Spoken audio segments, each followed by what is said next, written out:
going, guys? Stephen Hoy here, aka Chops and Chops Investments. Today I'm just going to talk about two of my favorite loans. These are loans that I've kind of based my business around, and I think they're integral for anyone trying to get into investing.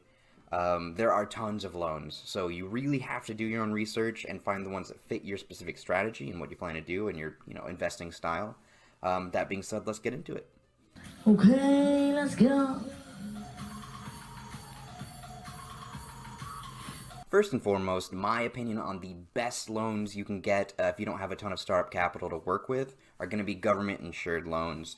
It's going to be a lot of red tape, it's going to be a lot of work, it's going to take a lot longer than if you had the money for it, but still a beautiful way to start. I focus on traditional FHA as well as 203K loans through the FHA. The only difference is with the 203K loan, the rehab, the repairs are worked into the loan itself, so it's like one big coagulated payment. And the FHA, you'd have to pony up the repairs yourself. That's pretty much it. I believe the 203K loan goes up to a cap of like $30,000 as far as repairs goes, but definitely check with your state and do the research yourself. The traditional FHA is going to be around 3.5% of the sale price down as down payment on the property.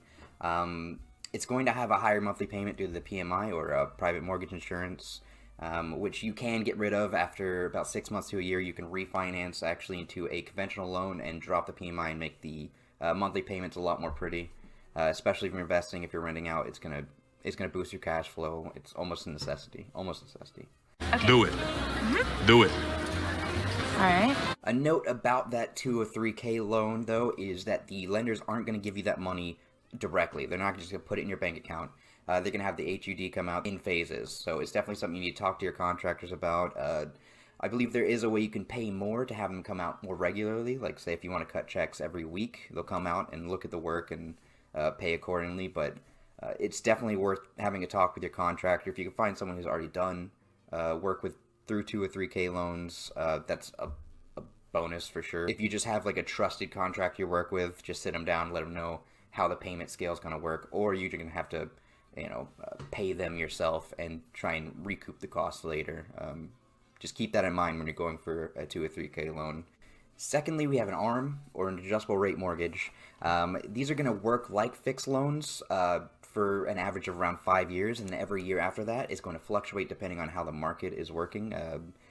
Whether market prices are high or house prices are low, it's going to fluctuate, which can be extremely beneficial if you've done your DD and luck is on your side.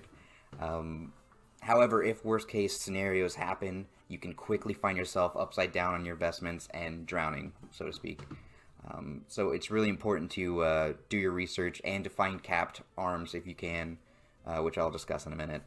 What I like about the ARMs is I have 2 of them. Also, that usually their 5-year terms fit into that 2 of 5 rule that we investors should know of, which if you've lived in a property 2 out of 5 years, doesn't have to be consecutive rather. You can avoid, I think it's around $250,000 of capital gains tax when you sell, which is fantastic. If risk isn't your bag, I would recommend finding an ARM with a cap. If you're doing a 5-1, just look for like a 225 cap, which basically just means that the fluctuation can't adjust higher or lower than the 2% of the initial rate that you signed on for. Then each adjustment after that can't exceed 2% above or below the previous rate, which is nice. And then that 5-year, or I think it's called an annual cap, that just means that the adjustments itself can't go above or below 5% of the initial rate that you signed on for when you signed the loan. If you're investing in stocks or anything like that, think of it like a stop loss. It's basically the exact same ball game. I would also like to mention our special guest, the balloon loan. A balloon loan basically assures that you're going to have super low monthly payments. However, when the term is up, usually around like 7 years, you're going to have to make a huge payment towards the principal, which is what the balloon is. And once the balloon pops, you better be ready to pay that. It gives you plenty of time to use the money that you're saving to capitalize on investments. However, if you cannot pay when that balloon pops, you'll either have to sell and eat the loss, eat the difference, or you can refinance out of a balloon, but the interest rates almost definitely are going to be really hard to work with, really high, really tough. Would you just take this seriously? Before you look into a balloon loan, know that you, like, I haven't used one yet, and I'm a little afraid to, but one day I might, and I just think it's fun to talk about. there you have it, guys. Sorry for the super quick video. It is the holidays, so I'm super swamped with stuff I gotta do. Please do your own research on the various loans to see which fit your style and strategy. Don't just take my word for it. And don't be afraid to get out there and make mistakes. Just know the risks when you do it. Easy enough. Yeah, hit me up with any questions or comments. I just got new business cards in, so if you want me to send you any, just let me know. I'll hit you up with some of that. Yeah, and thanks for watching. If you're enjoying the content and you want to stay up to date, please like and subscribe for future videos.